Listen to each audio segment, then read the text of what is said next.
Let's dive into how you can defend your space, foolproof ways to set boundaries with narcissists. First, in life, we encounter all kinds of various challenges in dealing with narcissists. And one of the most draining experiences is, how do you even start? The first thing that you can do is recognize those red flags. I talk about step one, don't run. Step two, make a U-turn. Step three, break free. You are completely turning this thing around. You are course correcting. And the first thing you need to understand is that they've been grooming you from the beginning. Forgive yourself for that, because they are the most charming, charismatic people on the planet. They've actually been mirroring you. They use mirror neurons, and I actually talk about this in my book, how they actually are so good at knowing how to present themselves to you to become the exact perfect version of what you wanted to see from the beginning. They attach themselves to strong, capable, deserving, respectful people. They don't attach themselves to you because you have so little value. They attach themselves to you because you have so much value. So remember that. Remember that that's why they want to keep hold of you. That's why they love using you as a source of supply. It's actually the biggest scam on the planet, that they make you feel like you're so full of not value, right? This huge scam.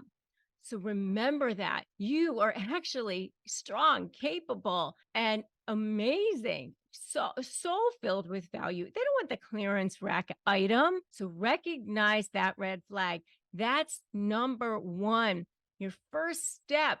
Don't run. Put that boundary in place. That first step to defending your space is to identify those red flags of narcissistic behavior. They tend to exhibit those consistent patterns, such as constant self-centeredness, mirroring you, flooding you with all of that lack of empathy, and that pretending like that they like the same things as you and all of that. They use people for their own gain. And remember, if they are love bombing you again, it's all a manipulation. Everything they do is a manipulation, especially when it's for their own gain, to get you back into their lair. If you are noticing that they're constantly dominating conversations and they're not really showing a genuine interest in you, your opinions, your feelings, your emotions, they're constantly interrupting you, if they're constantly diverting that conversation. Why are you bringing that up now? Constantly saying you're interrupting them, constantly saying that you're talking too loud or whatever it is. You know that this is not a genuine person who's really for you. If they're not willing to take responsibility for their actions, if they're constantly blaming others, blaming you for any problems that they encounter, that's a red flag. Next, trust your gut. Trust your gut. Trust your instincts. If something feels off or emotionally draining when you're in the presence of this person, listen to your intuition and acknowledge your emotions. Start looking at this person as if they're a third party. Start to observe them. Start to look and go, is this right? I don't think so. And start to, almost as if you're reporting the news, and it can start to help you see what's going on and start to understand what's happening from a different perspective.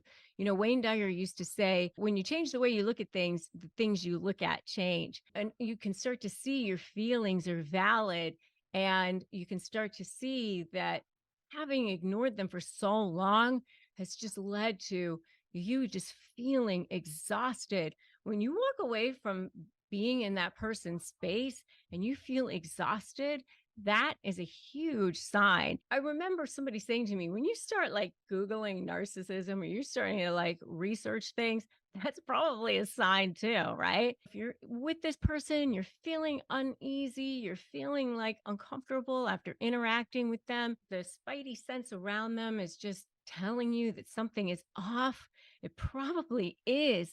Pay attention to those cues. Your heart actually knows what's going on before your brain knows what's going on. Your body reacts physically to somebody before your brain reacts. That is the next thing. The next thing that you can do is create those actual boundaries. The way that I say this is, if that first boundary that you can create is just to say, you can't speak to me in a disrespectful manner, or your approach is not working for me. Just start expressing your needs, expressing your limits, and not being afraid to express that.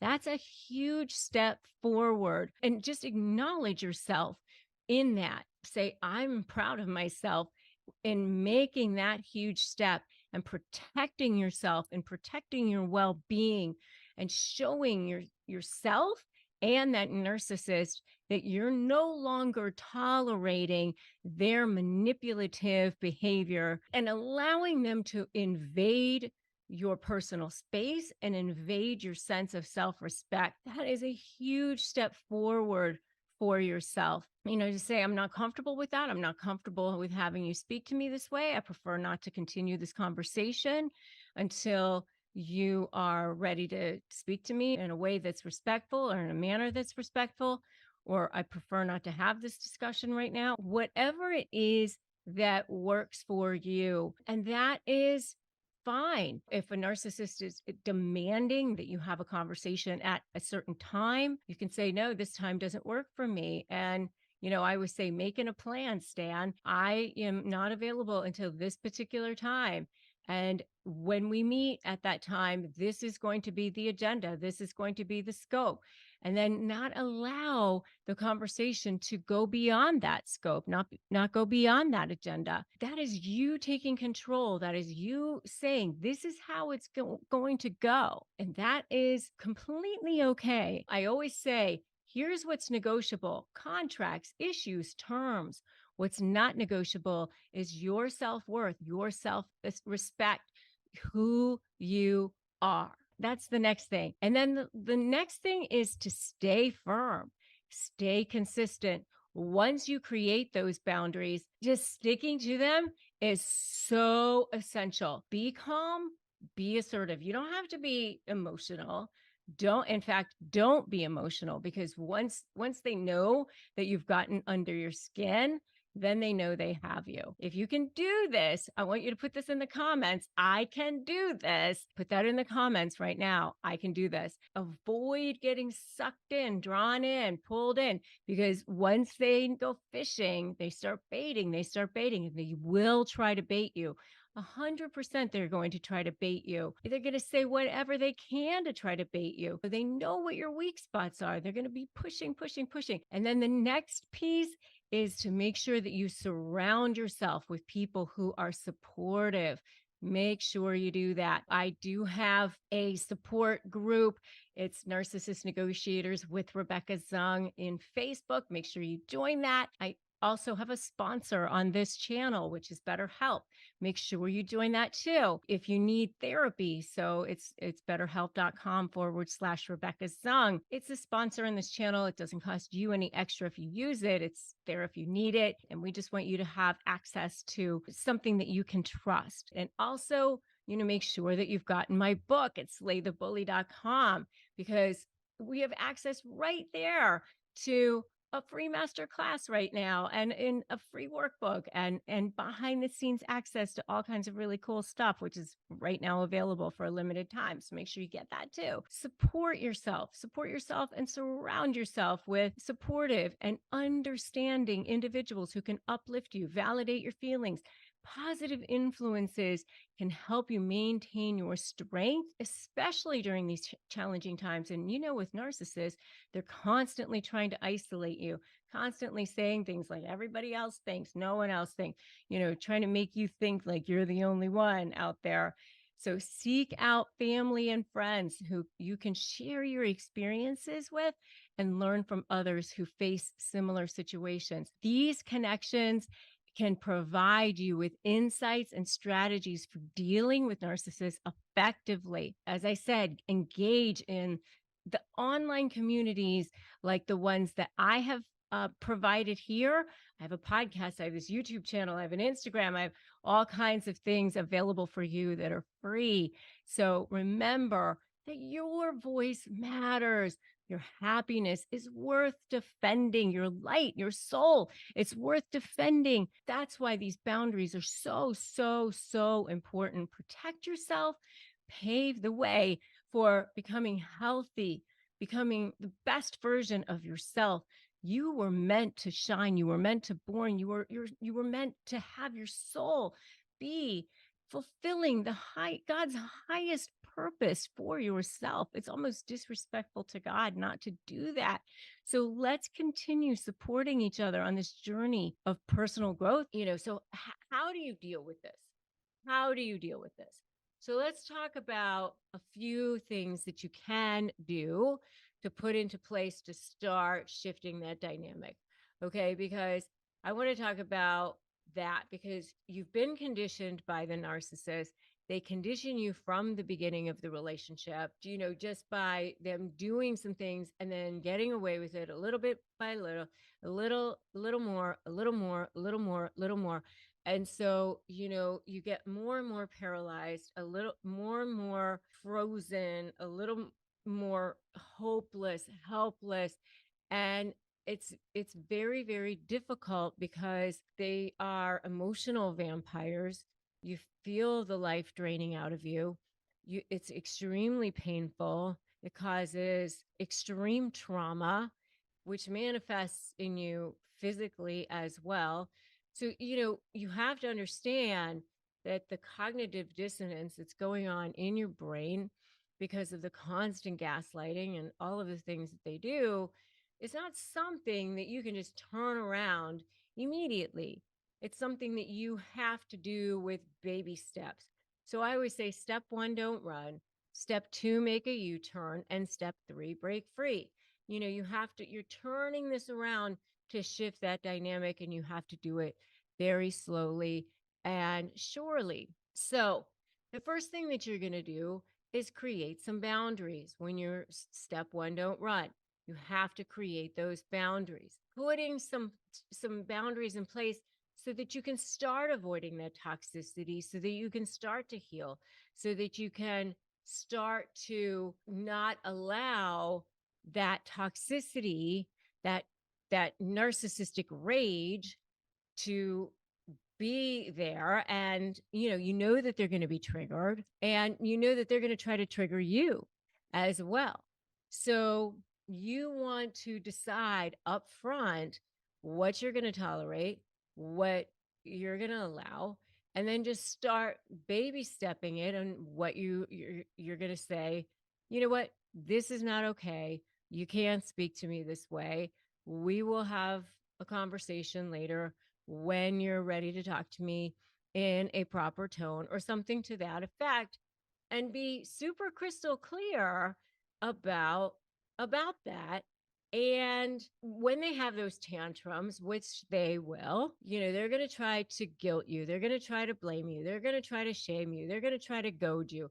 All of the things that they will do. And you just have to be strong, because they're going to try to wear you down and pick at you and chip at you. And you have to be strong and say, no, I'm not giving in to this. All right. The next thing that you can do is just say, so step 1, don't run. Step 2, make a U-turn. And that's when you start shifting that dynamic, and you start to say, I'm going to start to talk to you, and I'm going to start to present my arguments. This is all part of my SLAY methodology: strategy, leverage, anticipate, and focus on you. You don't apologize for it. You stand in your power. You don't defend yourself. Never explain, justify, or overshare. Don't defend yourself, because when you defend yourself, you're giving the other person power, and you don't want to do that anymore, right? Say sorry, not sorry. So I want you to put that in the comments right now. Sorry, not sorry. I'm not apologizing anymore for my actions. I'm not going to be allowed to be made to feel guilty for anything. And I'm not falling into that trap. And I know that your rage is terrible, but I'm not going to be sucked back in because you're a bully or because you're a terrorist. It's terrorist tactics, is what it is. And you can't surrender to that abuse. You have to set and enforce those boundaries and not justify the fact that you have them. That's when step 3, break free, starts to happen. 99% of a negotiation happens before you walk into a room. Why do I say that? Because it's all in your mindset too. And you also have to be on the offensive. It's focusing on you. SLAY. Y is you, right? So educate yourself, do the things that you need to do, and understand that regardless of the type of narcissist that you're dealing with, whether it's covert, grandiose, malignant, they all have some form of narcissistic rage that gets triggered regardless of the type of narcissists that you're dealing with. I know because I dealt with them for more than 20 years as an attorney. I've seen it firsthand. I've had a front row seat as an attorney.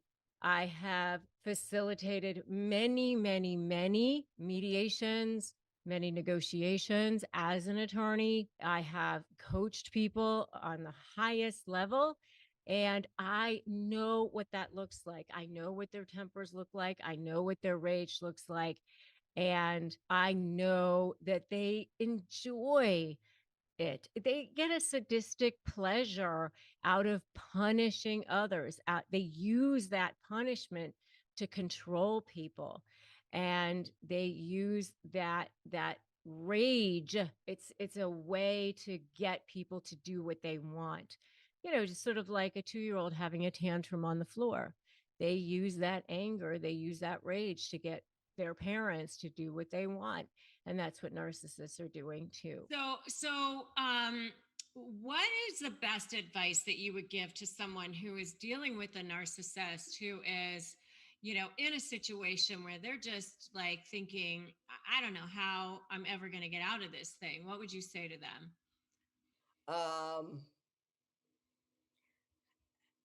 my piece has a high price tag, and if I gotta let go of some money to get some peace, I will do that. I will not let people walk over me, but I will not let that actual, the vase or whatever, you know, it, the idea that I need to beat him or her.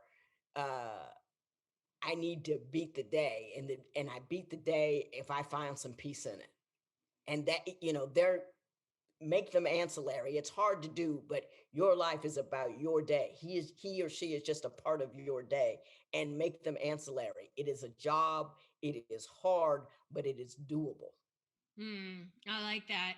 And what about boundaries? I just had that thought. Like, I teach people to like create boundaries. Emotionally, physically, whatever boundary type they need to create. What would you say to that? Oh, I think it's absolutely necessary during this lockdown. I have boundaries. I'm not allowed to read emails after a certain time because it's not a good time today. I'm only allowed to consume a certain amount of news. I insert limits and boundaries on what I do so um I can be in charge of all of the incoming information, because between Facebook and Twitter and Instagram, you get a lot of emotional incoming from all over.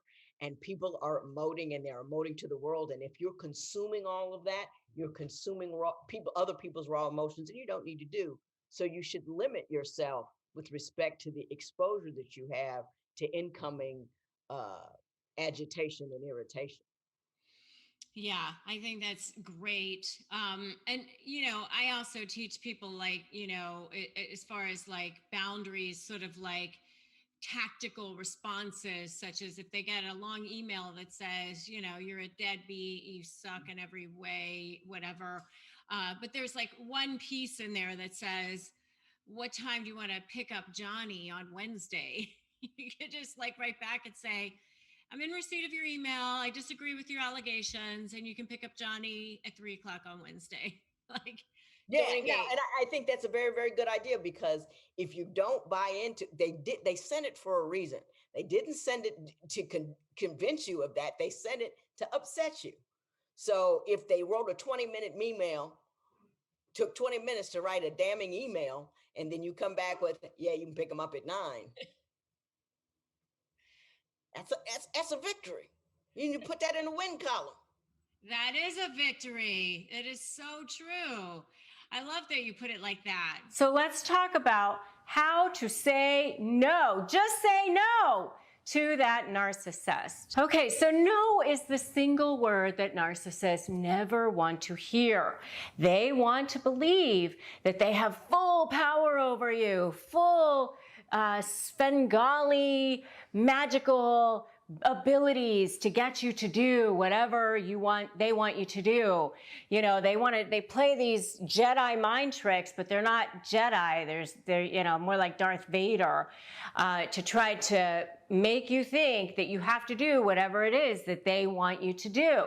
So the first way that you can start thinking about how to say no to that narcissist is by starting to understand what it is that stops you from wanting to say no to them. Is it that you're afraid? Is it that you're intimidated? Is it that you're thinking that there's going to be some sort of backlash? Is it that they are saying that they're going to expose you? Is it that they're saying that they're going to withhold affection from you, withhold sex? Is it that they're going to make you feel bad, that they just have such a tantrum that you are going to have to deal with it, and so you just think to yourself, you know what, I don't want to have to deal with their tantrum, or maybe you're afraid that there's going to be anger or some kind of retribution, and so what is it that stops you from being okay with just saying no to something you don't want to do for a narcissist? For some people, it really is just that you're an empath and you don't want to say no because you don't want them to feel bad, because you don't want them to think that you're not there for them. You know, it's nice to be needed. It's nice to feel wanted. Sometimes you don't say no because you think that they're finally going to appreciate you. They're going to see all of the things that you're doing for them. I know with the couple of covert narcissists that I had to deal with in my life, I found myself doing for them all the time because I thought I was being a kind person. I thought I was being a generous person. I thought that I was doing the right thing. So maybe that's part of the reason why you don't say no. I mean, sometimes for me, what I found was I didn't want to rock the boat. I just felt like, you know what, it's just easier.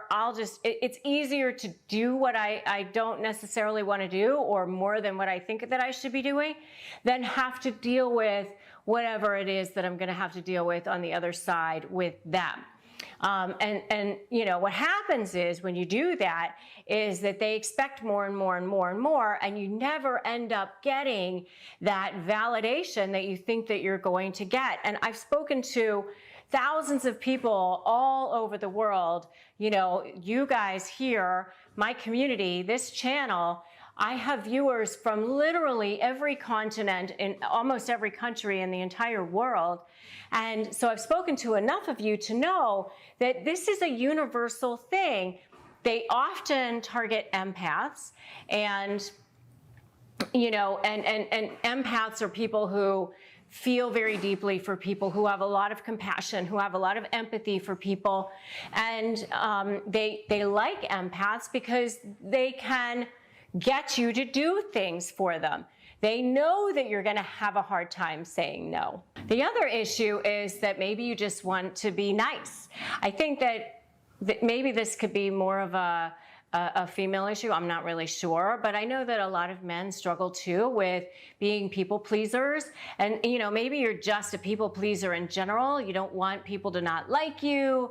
You don't want to be the one who's not, going along with things. I heard Oprah speak one time, and she was talking about how, she didn't say no to somebody with something that she didn't want to necessarily do because she didn't want people to think that she wasn't nice. And she relayed the conversation by saying that she had told her boyfriend Stedman about that. And Stedman said, "Are you nice? I don't think you're nice." He said, "I think you are a kind person, a generous person, but you're not nice." What does nice even mean, right? So when you start to think about it in terms like that, you start to realize, well, maybe I don't necessarily want to be nice. You can be kind, you can be generous, but on your own terms, right? So, throw away this whole notion of you don't want to look like you're not a good person. You don't want to look like you're not kind, not generous. We as human beings, we like to feel seen, heard, and know that we matter. And a lot of times the way that we get that feeling of feeling that we matter is by helping people. It's a good thing to help people, right? But not if you're being taken advantage of. And that's the key when you're dealing with narcissists. You're giving, giving, giving, giving. You're not getting anything in return. You're making deposits into this bank. You never can take the money back out. And so you end up feeling depleted. You end up feeling exhausted. And that's what they do. They are energy vampires. And if you want to know more about what an energy vampire is, definitely check out my video on energy vampires, because that's what they do. They literally suck the life out of you until you feel like your soul is gone, tired. They steal your soul. I know, I've been there, I've had to deal with them myself, and I know exactly where you are and how it feels. And so how do you start getting your life back? How do you start getting to a place where you start to feel okay about saying no? And you start to, and just little bits of saying no will start to help you. So my recommendation to you to start feeling that power is saying no, just to even little things, like empty the dishwasher. No, that was supposed to be your job. You can empty the dishwasher. I'm going to bed. Just little teeny things that will start to make you feel empowered, and you'll start to get your confidence back, and you'll start to feel like yourself again. Little baby steps, the longest walk just starts with the first step, right? And that's what you're doing. So the first thing I want to say to you is just say no. So if you're listening to me, I want to see a just say no in the comments, because that tells me that that's what you're going to start to do. You're going to start to just say no. And then the second thing that you're going to do once you've started to say no is you're going to stick to your boundaries. You're going to stick to your gun. You're going to stay the course. Sometimes it's going to be hard. Sometimes you will stumble. Sometimes you will go back on your word and you'll go ahead and give in. Don't beat yourself up over it. Every day is a new day. Every moment is a new moment. Just, the what if game, the regret game, the I shouldn't have, woulda, coulda, shoulda, forget it, skip that. Just go, okay, in this moment, I'm going to stick to my guns. In this moment, that's what I'm going to do. I'm going to look forward. I'm going to keep walking. I'm going to say no to this particular thing. I'm going to create these boundaries. And once I create these boundaries, those boundaries are going to be steel. I'm not holding them back. I'm not pulling them back a little bit. I'm not making them flexible in any way. I'm going to just keep on going with them. And once you start those little milestones of saying no and creating boundaries, then you'll start to realize that the narcissist is not as powerful as you think that he or she is. That narcissist is actually the most scared little person on the planet. That's the not so secret secret. All right, so 8 ways to move on from narcissists. The first thing you have to do, now remember, you've been conditioned from the beginning. You've been love bombed, you've been charmed. They come along. They are the most charming, incredible people on the planet. Seriously, they know how to become exactly what it is that you need to see, because they've been reading you from the beginning. The reason why they know how to do that is because they started off from the time that they were children as needing this as a survival skill. I say, like Malcolm Gladwell's like 10,000 hours to achieve mastery, right? They had like their 10,000 hours by the time they were like 10 years old, because this is a survival skill for them to be able to read people, to be able to become exactly what they need you to be, or you need them to be, rather. So they've been conditioning you from the beginning. So the first thing you need to do is go no contact. And that's like the hardest thing to do. So I say, step one, don't run, go no contact right away, because you are shutting down the fumes. You're shutting down that toxic energy, that toxic stuff that's in your air. I saw somebody talking one time about this analogy of somebody, and it's kind of gross, so I'm just gonna go there, okay? But it is kind of gross, but I have to go there. This analogy of somebody peeing in your pool, right? Like if you were standing in your own pool or your own hot tub or whatever, and somebody peed in it, you'd be like, that's disgusting. Get out and don't ever come here ever again.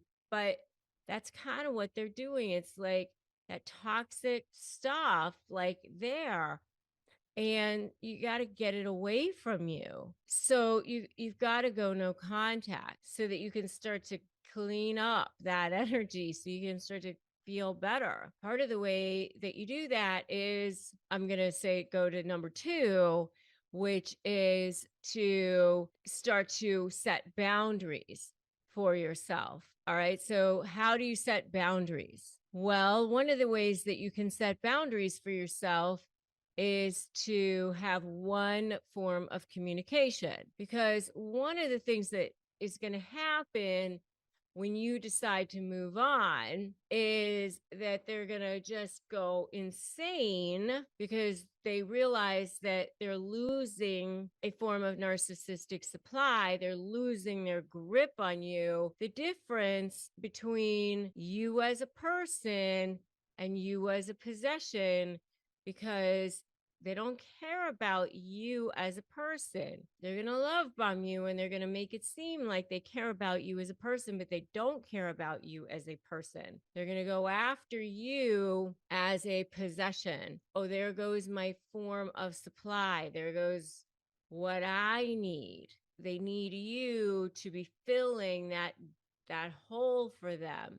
They don't care about you as a person. They don't care about your needs or ever satisfying your needs. So they're going to light you up. They're going to show up at your house or office. They're going to be sending you all kinds of emails. They're going to be guilt tripping you. They're going to be flooding your inbox. They're going to be flooding your emails, flooding your texts. They're going to go crazy on you, and they're going to guilt trip you, and they know exactly the things to say. And you can't allow that to happen.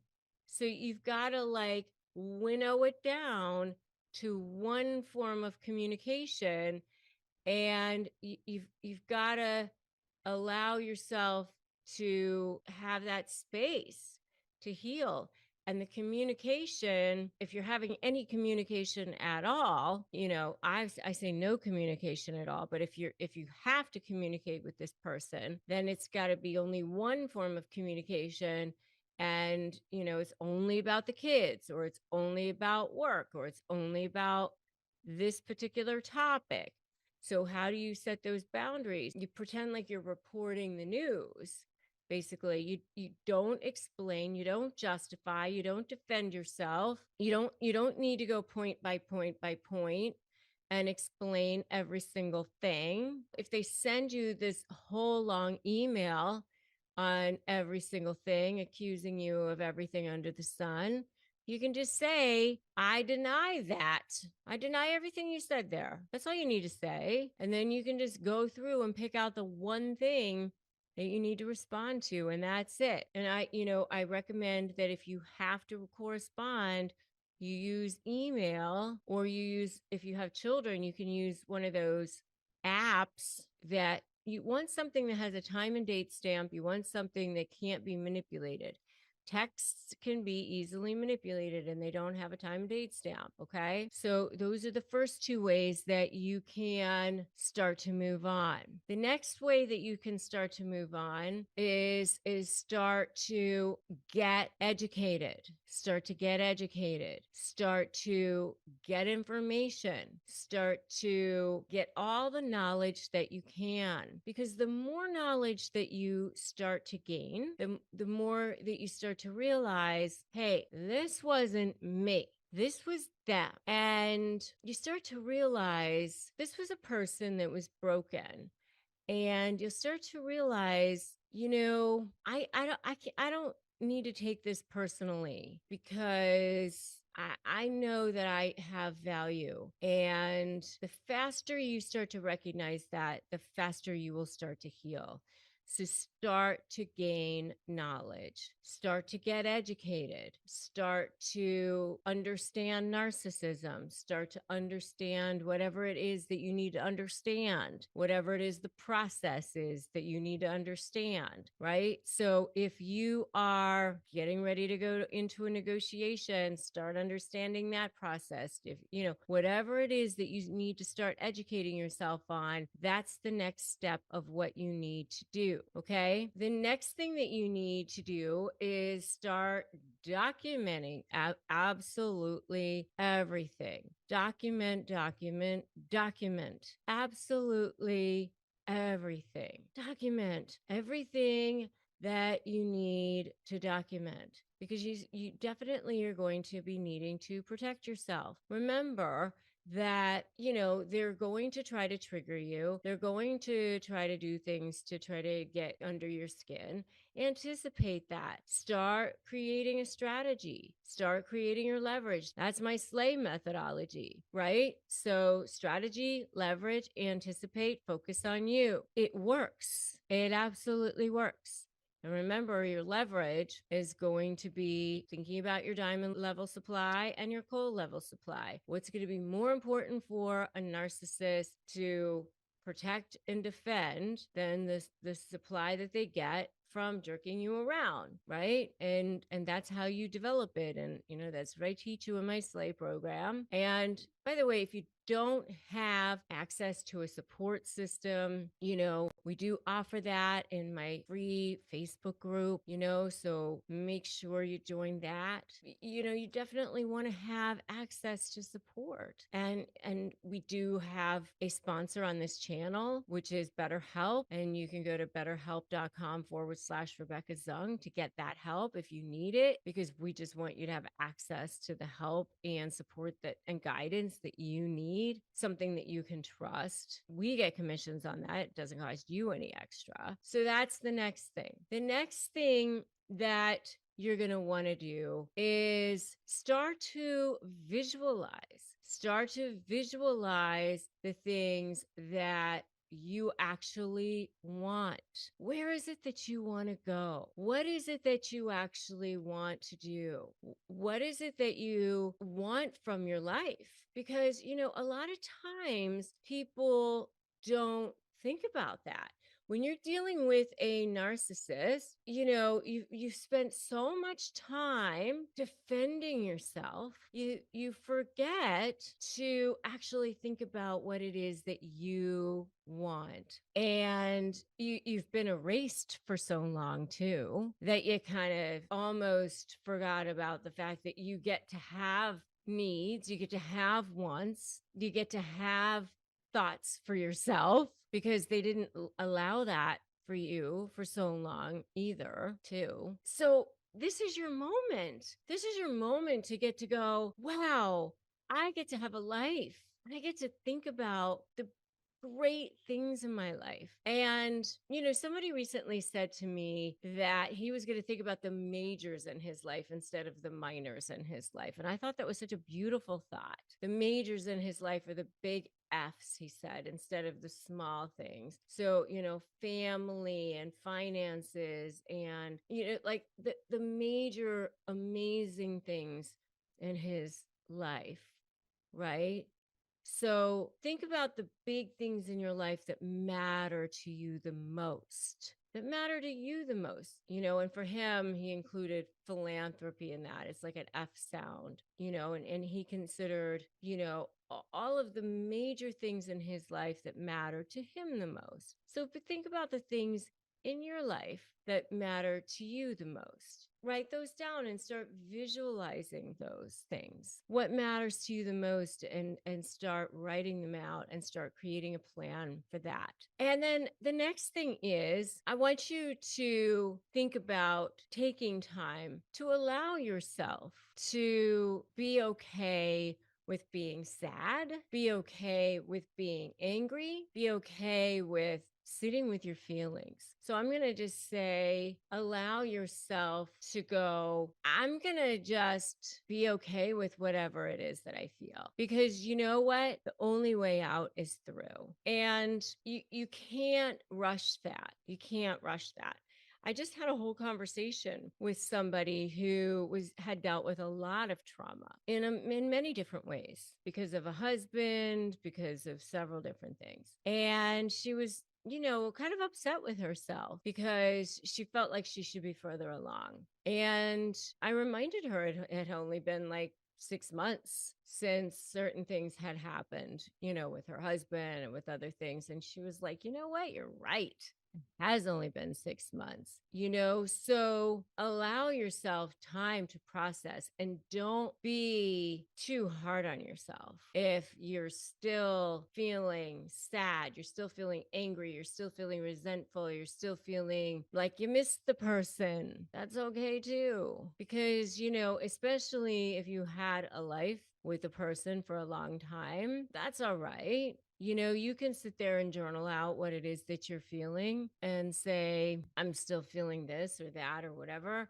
Emotions are tricky things, and things can be triggered by the craziest things too. We can be triggered by a smell. We can be triggered by hearing a song. We can be triggered by seeing somebody that you can be triggered just by seeing an interaction because, our brain is networked, right? And just the familiarity of certain things causes a network of neurons to be engaged. And then there you are, it all gets lit up in there and things start getting fired up. And there you are, right? So it's okay to have that happen. So the next thing I'm going to say to you is find your vibe tribe. Find your vibe tribe, because that is critically important to have that support group. And I started to allude to that a little bit earlier in this, where I said, join the Facebook group and find, your therapist and that sort of thing. That is just so important to have that vibe tribe, to have that self-care, to find your ways to have your self-care. Because if you don't have ways to take care of yourself, have ways to find your vibe tribe, you're not going to make it, because you need support. One of the things that narcissists have done from the beginning is isolate you. And I do have an inner circle that I definitely invite you to join as well. It's my Slay Inner Circle, and the link for that is slayinnercircle.com. You want to have a place where you can go, where you can feel accepted, supported, loved, like the old Cheers show, right? Where everybody knows your name. Find your vibe tribe, find your people. You definitely probably are going to want to have some sort of therapy, whether it's from a clergy or a therapist or something, really somebody who can help you with your trauma and, dealing, because you are in trauma. You are definitely, your body has dealt with a lot of trauma, and processing that trauma is so, so important. So important. Okay. And then the last thing that I'm going to suggest that you do is find something that you can pivot to. Find something that when your brain starts to go to the past, I want you to have something that you can immediately pivot to that is your present and your future. That helped me so much. It still helps me. I always joke that I can't leave my thoughts unsupervised. And so I want you to put in the comments right now, pivot, Pivot, pivot, because that is so important. That is something that it has been absolutely critical for me. When my thoughts start going into the dark alley of, I call it the ghetto of my brain, I have to find, the good neighborhood again. And how I do that is I find like the good neighborhood, the what am I focusing on that's creative for me? What am I focusing on that is helping people, like making good videos for you guys, or doing things that I know serve my purpose in life, is doing great things for serving my soul, making me feel better, making me feel like I know I'm doing the right thing in the world, and not allowing myself to go down the path of I'm in victim mode. Because anytime you allow the narcissist to rent space in your head free, they're not paying for that space, you're allowing yourself to be a victim. Don't give them that space. Don't give them that satisfaction. Move on. It's time to move on. It's time to pivot. It's time for you to slay. It's time for you to be the best version that you can be. And giving them any more time, any more space is not the best version of yourself. So the next video I want you to watch is self-care for dealing with narcissists. It's a great video that I did. I have tons and tons and tons of ways that you can engage in self-care, and because self-care is so important. Today, I'm going to give you 6 ways to the path, the step-by-step guidance to take ultimate revenge on narcissists. You don't want to fight or argue with narcissists. You're going to do this instead, because if you fight or argue with them, they're going to fight or argue back. You know how you push against something, they push back against you. And when you're doing that, they actually enjoy it. That's what they want you to do. That's exactly what they want. They're like, hey, now we're having a conversation. Now you're giving me what I want. You're giving them food, lifeblood, oxygen. That does not give them revenge. So, my slay methodology has actually helped people break free. It's strategy, leverage, anticipate, and focusing on you. And so those are the things that you're going to want to be able to do. I always tell people, step 1, don't run. Step 2, make a U-turn. And step 3, break free, because you're really kind of shifting the dynamic. You're shifting the power dynamic, because what's happened is they started off love bombing you. They started off, conditioning. That's what love bombing really is. It's really a misnomer, because they really are conditioning you from the beginning to see, are they going to be a good source of supply for me? So what you want to do is you want to stop that conditioning. So step 1, don't run. Stop that conditioning. Stop the bleeding. So you don't argue or fight with them anymore, because they're going to always be right and you're going to always be wrong. Right now, you're in this constant losing battle. You're never going to convince them that what your position is correct, you're never going to get them to go, oh, you know what? You have a point there. You're never going to get them to come to that kind of thinking. You're never going to get them to acknowledge you, even if it was a business relationship, because I was in a business relationship with a narcissist. I know what you're thinking. You're thinking, oh my gosh, I contributed so much to this situation, so much to this relationship, or so much. How do they not see that? They're not. And if you think that you're going to give a lot in the negotiations at the beginning, and that's going to garner some sort of favor, and they're going to see how fair you're being and acknowledge that in some way, they won't. The faulty premise that people go into these situations with is that you try to overlay reason to a person who's unable to see reason. They just literally are unable. So, if you really want to take the ultimate revenge on a narcissist, don't fight back. Don't try to argue. It just makes them more aggressive. Number two is you need to set boundaries. You need to stick to them. And that's going to be really, really hard because they don't want you to stick to your boundaries. They want to maintain control because you are a source of narcissistic supply for them. So you're going to need some ways to disarm that narcissist. So I have a free resource for you. It's my free 15 key phrases to disarm narcissists.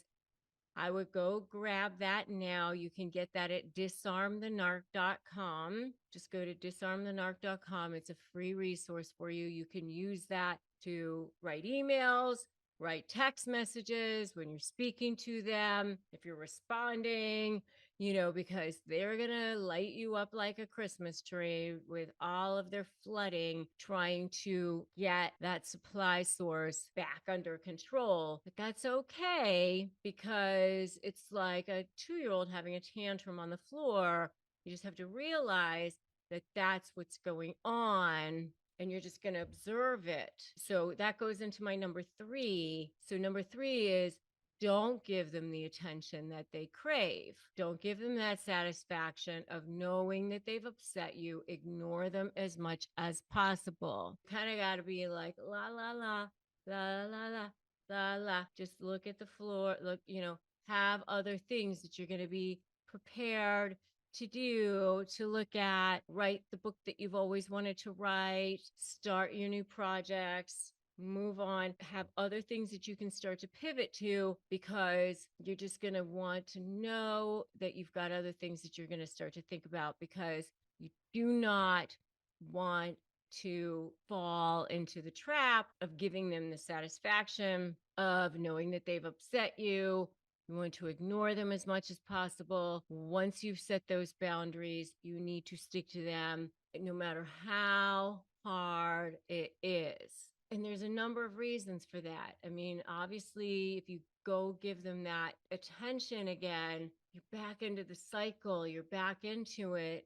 And they know there's that supply source. And as long as they know that they can get that supply source, they're never going to leave you alone. They're also going to try to bait you into doing certain things, try to upset you, try to get a reaction out of you. And if they do that, they're going to use that reaction against you. And you're never going to be able to heal. As long as you keep exposing yourself to that toxicity, you're never going to be able to heal. So number four is, you have to start taking time for yourself. And then that really is how you start to take ultimate revenge on a narcissist. Once you don't fight back, once you don't argue with them, that's really how you start taking the ultimate revenge on that narcissist. Because once you start to be happy, once you start to have your own life and you're not feeding them anymore, that's really what disempowers them. So start to make yourself happy, start to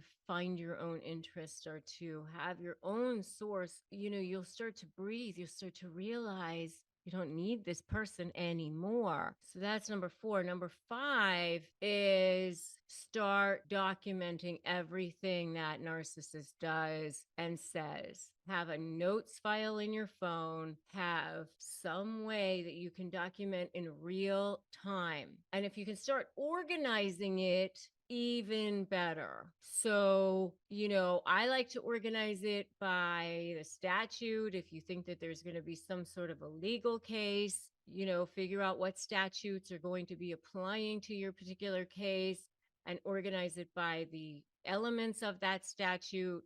That's the best way to do it. But if you're not going to have a legal case, then find some other way to organize it.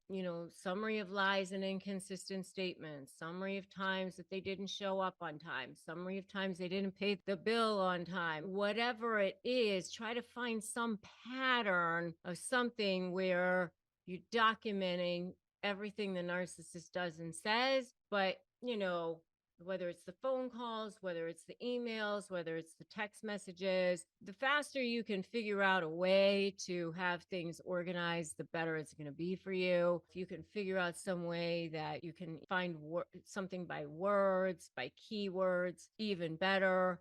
If you can create a timeline, that's even better. Some way that you can start organizing and documenting everything the narcissist does and says, it will make your life so much easier because it will start to become voluminous, I promise you.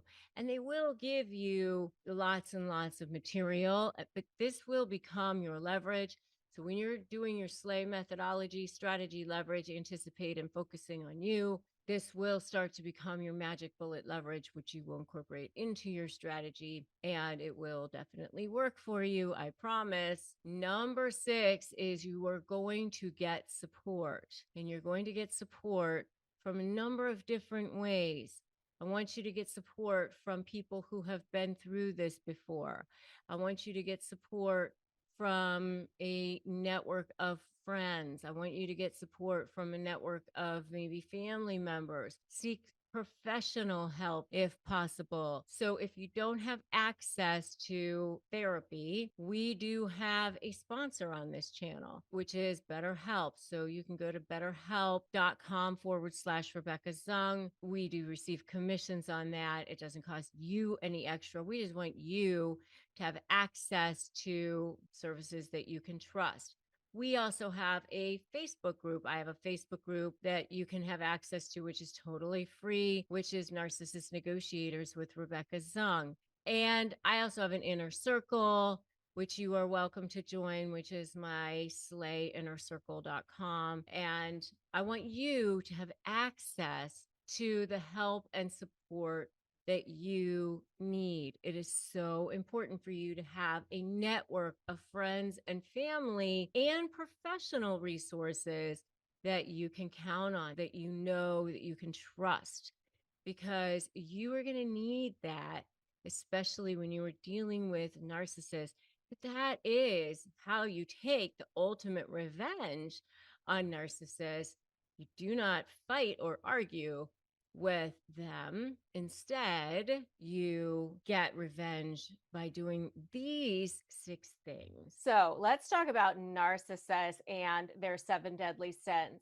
One of the things that you should know is that narcissism is a legit personality disorder, and it causes people to have no sense of inner value, zero sense of inner value. They have to get all of their value from the external. And it causes them to have a complete lack of empathy or care for anyone else. There's just something that's broken inside of them that they just can't. They can't feel a capacity of care for the other person. So understand that there are 3 different types of narcissists in general, which are the covert narcissists, which I call the wolf in sheep's clothing. That's the one that I was actually a victim of 2 of them, not husbands, but people in my life. And so I have my own serious disdain for covert narcissists. But these are the people that look really nice. They appear to be wonderful, kind, good people. Oftentimes they're psychologists or lawyers or doctors or clergy or people who have a lot of respect in the community. So that's covert narcissist. The second type of narcissist is your grandiose or overt narcissist, is sometimes what they're called. And that's more of what I call the garden variety narcissist, the one that you normally think of when you think of narcissists. That's the kind that goes around telling everybody how great they are all the time. And the funny thing for me is that when I discovered that the two people that I was dealing with were covert narcissists, when it was brought up to me that that's what they were, I thought, oh no, I don't think they're narcissists. I think they might be insecure. But that's because they're covert.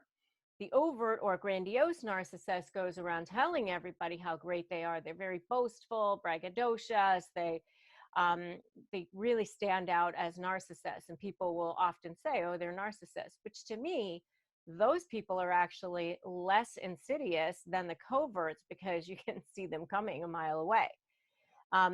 The third type of narcissist is what we call the malignant narcissist. And this is a type that can tend to be pretty dangerous and really pretty evil. This is the kind that might tend to engage in stalking or violence or threats of violence or something like that, or they have no problem, calling the police and falsely accusing people of horrible things like child molestation when they know for sure that that's a complete lie. That's just so evil and awful. And that's a malignant narcissist. And you can have different types of narcissists that are in combination as well. Like you can have a malignant covert narcissist, that sort of thing. So those are the three types. So now let's talk about the 7 deadly sins. So the first deadly sin is shamelessness. Narcissists are openly and proudly shameless, especially the grandiose and the malignant type.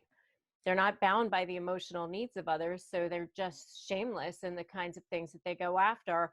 And actually, let me amend that and just say I've seen covert narcissists be shameless in the kinds of things that they think that they're entitled to as well, and that they'll go right after. They loathe criticism. They consider criticism to be toxic, and any hint, smell, whistle, tone of criticism, they will take very, very personally, because it implies that they're not perfect and need to change. Number 2 is magical thinking. Narcissists want to project that they are perfect, and so they distort everything through that lens.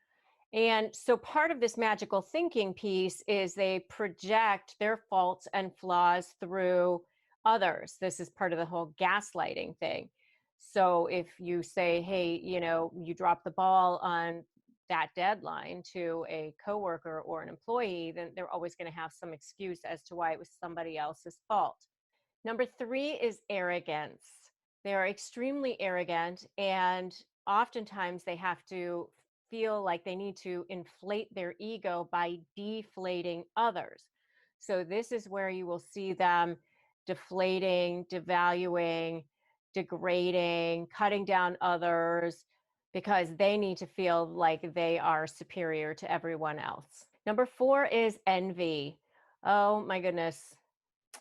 Narcissists are so envious of everyone else, and they're envious in every possible way. Life is just not fair for the narcissist.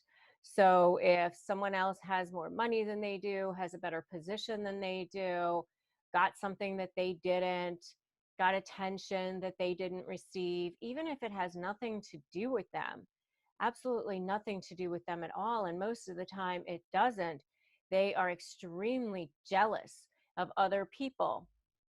So this is where you'll find them, maybe devaluing somebody else's contribution, or not valuing it at all, or poo-pooing it, or saying that it really didn't matter, or it didn't actually contribute to anything. They're contemptuous and minimize other people's accomplishments. And they're so jealous of them that they just constantly want to bring them down. Number 5 is entitlement. Narcissists hold an unreasonable expectation of special treatment.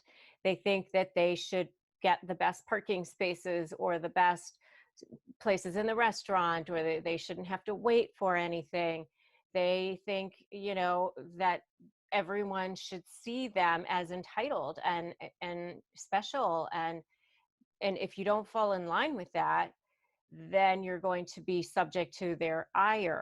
Failure to comply with this entitlement piece is considered to be an attack, because with a narcissist, you're either for them or you're against them. You can't just be neutral. You can't just walk away from each other like two normal people, or just decide you don't want to work together anymore, or you just, don't want to be in a relationship anymore. You can't just wish each other well and move forward. No, no, no. Can't work that way. You're either for them or it's an attack on them. And defiance of their will is something that inflames their narcissistic injury, which will trigger their narcissistic rage. If you have seen any of these deadly sins so far, give me a "I've seen it" in the comments. Number 6 is exploitation. And what this means is that narcissists will use people for whatever they need to use them for. They exploit others. So the thing about narcissists that you have to remember is that you really have no value to a narcissist other than what you can bring to them. Narcissists need an endless amount of what we call supply. And supply can be negative or it could be positive. And what I mean by that, because really no supply is good in a sense, but what I mean by that is that narcissistic supply is anything that feeds their ego. So it could be, having the biggest house, the biggest job, the biggest bank account, the best friends, the most high in the highest places, the most recognition, things like that. But narcissistic supply can also come in the form of treating people badly, degrading, debasing, cutting people down, some of the other deadly sins that we just talked about.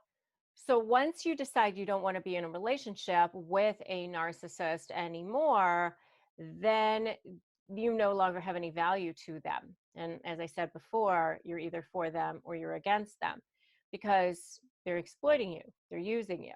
So this can take many different forms, but exploiting others always involves using others without any regard for their feelings or interests. And number 7, drumroll please, number 7 is no boundaries.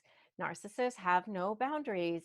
That's part of being a narcissist. And the interesting thing I always think about boundaries, because I've had to deal with this with the covert narcissists that were in my life, is that you're supposed to respect their boundaries. They don't have to respect yours. That's how that goes.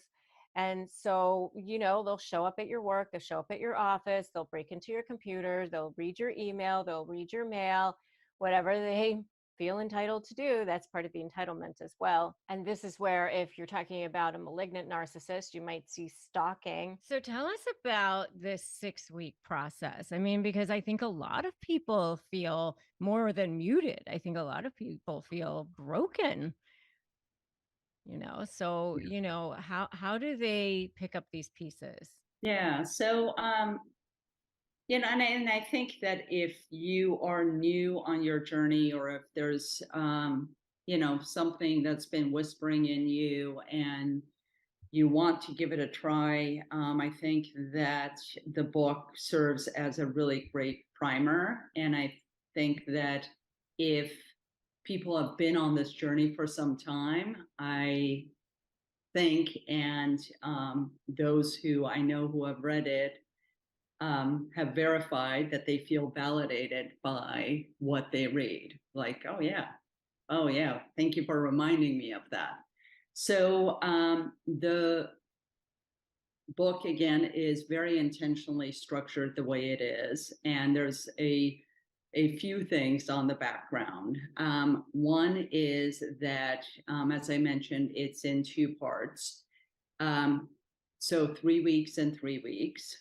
And the reason I made them 3 weeks each is because there's some studies on habits being made or broken within 21-day time frame. It's not that cookie cutter, but there is some of that baked in. And then I also made the process very experiential. So there's exercises throughout. And that's important because I wanted it to feel like a immersive experience and not have it be conceptual. Um, I say that it's the difference between thinking about jumping out of a plane, skydiving, and actually doing it like, oh my God, you know? The first week is all about detoxing our mind because that's the biggest culprit. It's the thing that stands in our way. And I could talk more about that. Week 2, which I think will particularly resonate with your listeners and viewers, is all about our heart, detoxing our heart. And week 3 is about detoxing our body, but not the way that we would think about it beyond the eating right, sleeping right, and such, but truly honoring our bodies as our only sacred vessel through this life. And then the second part is, so you do a lot of excavating, and once you've done so, it actually becomes a byproduct because you're, I should say, connecting with your soul becomes a byproduct of all the excavating. So once you find your soul, oh, Yeah. there you've been. Not that it ever left, but yeah. Right, but I mean, actually seeing it, like truly looking within and seeing it. Yeah. Then what do you do with it? So chapter 4 is my very, very favorite chapter of the book, which is all about play. And I could talk about that, the importance of play in adults, in and for adults. Week 5 is pretty much is as woo-woo as I get. And that is all about finding one's true north and the dance between soul and spirit, and how the soul is different than the spirit, but both are very needed. And week 6 is about rewriting one story. I called it, for a while, the working title of the book was Manifesto Like You Mean It. The O being in parentheses in manifesto. So manifest like you mean it. And it's also, everything is very step by step. I wanted to hold people's hand and walk them through it. So it isn't like, hey, go live your best life. I actually have like a Venn diagram of how to rewrite your story. So yeah. Well, I'm going to go back to chapter 1. How do you like excavate your mind? Because I always joke that I can never leave my thoughts unsupervised. Like, well, that's actually a gorgeous leaping point. So we go through life believing everything we think. Multiple studies show that we have somewhere between 17 to 65,000 thoughts daily. 80% of them are negative. 95% of them are repetitive. So what you're supervising is a massive negative washing machine that's happening. And we believe it. We wake up at 3 a.m. and believe it. I used to go into major panic attacks right around 3 a.m. And I was a total insomniac because I thought, you know, if I didn't hold the world together, who would? And the truth of it is that our mind, you know, the amygdala, I have a section in chapter 1 about the amygdala, and I call her Amy G. Dalla. And I say that Amy and I have a love-hate relationship because the amygdala truly doesn't know the difference between perceived fear and real fear. So it comes in handy if you're about to get hit by a car or fall off a cliff, but the same thought process, the same patterns happen when you think about, you know, someone who may cause you harm, which may not be real at all, or something that will happen that may not happen at all. and it's the same level of it. So minding our thoughts is super important. And the way that we do that, and I am not the first to say it, is to step outside of them. Meditation is a great way of doing it. But not everybody is a meditator. So I talk about various ways of doing that. But truly, the ability to step outside of one's thinking and realize that we are having thoughts do not have us, was one of the biggest aha moments I've ever had. And it's one of those things like riding a bike that once you get it, you can't unknow it. So now when I go into panic mode or whatever, I'm like, could this be real? Yeah. Could it be not real? Yeah. Am I going to hold on to it? No. So, and there's the story of the wolf you feed. I don't know if you know that Native American. I'm very familiar, but I don't know if our listeners are. So yeah, I think it's great. It's It's like a basically Native American story. Yeah. Yeah. A child goes to a chief and says,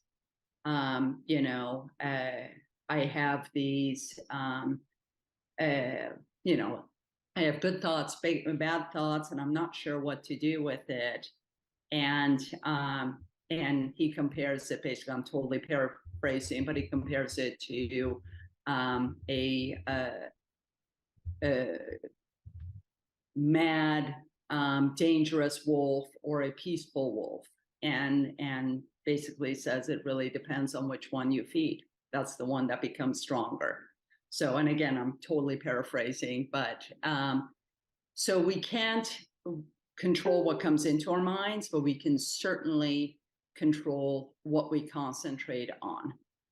So that's part one of the book, the week. And then the other part of it is really limiting the content that we consume, because from the time that we wake up to the time that we sleep, we are bombarded with content. And so much of it is mental junk food. So I spend some time talking about how to do that. So between those two, there are other little nuggets as well, but those are the two big nuggets of that chapter. And once you actually practice it, it is life-changing. So yeah, that's a good one. I know for me, I always joke that, if I don't supervise my thoughts, I end up like, in the ghetto somewhere, like, like that We neighborhood, do all. you know. So, all right. So now let's head into week 2, which is the heart, I think you said. Yeah, week 2, I think will really resonate with your viewers and listeners, because it is all about the heart. And what is most important about our relationship with our heart is to not task it with the wrong things. So they say, follow your heart, which is a complete misnomer. People refer to our hearts as the inner child. I call it our inner puppy. Because truthfully, what does that inner child want, or that inner puppy want? It wants to be loved. It wants to be encouraged. It wants to be supported. It wants to be cared for. Would you allow your child or your puppy to lead the way? No. When people say follow your heart, they truly mean follow your soul. Your heart needs protection. It needs your attention. It needs your care. And that is all. So feel all the feels. And I talk about the basic emotions and the complex emotions and why there is the need for them, and not making one good or bad. Like we're also, such happy addicts, right? Be happy, be happy. And truly it's contentment that we're aiming for, not happiness, because happiness is ephemeral. It comes, it goes, much like our thoughts. It's contentment, fulfillment that is lasting. One of the most important parts of the chapter is what I call, it's a filtration system that I call taser, shield, filter, or hug. And again, I think this will resonate with your viewers and listeners. The shield is, and I tell people, I say that because I believe so strongly that one's heart needs protection. Yeah. And frankly, by protecting it, by caring for it, you truly set it free, because again, it's not bogged down by tasks that it doesn't need to do. Your heart or your soul, I mean, your mind or your soul can take care of it. But I tell people to gauge situations and people in their lives as you interact within it or with them. Does this person expand or contract my heart? And you will know the answer fairly immediately, and you should really listen to it. But the filtration system that I talk about in the chapter is called taser, shield, filter, or hug. Taser are those toxic people that should not be in your life, and you know them, taser them out. And not like real taser, but emotionally, mentally, psychologically, spiritually taser them out. Shield is a little bit more difficult because those are people that are difficult, who you have to have in your life. Maybe it is your ex who you have to co-parent with, or a boss that you may not particularly like. Creating very, very strong boundaries with those people and keeping them. Filter is not oversharing yourself with, not everybody is your people. So don't go on social and just share, you know, the fight that you had with your neighbor, or, you know, whatever it is. If people don't have full context for what you are going through, they're going to add their own story, and it's not going to go the way you want it to. So do not overshare. And then the hug section is my favorite. That's your tribe. Those are people who, as Brene Brown says, have earned a seat at your table. And those people you allow to criticize you, you go deep with them, and you are very, very real with them. So, and I could talk on and on about week 2, but it is especially important for those who are in unhealthy relationships or in relationships with narcissists, because it isn't a matter of really even dealing with the other person. It's truly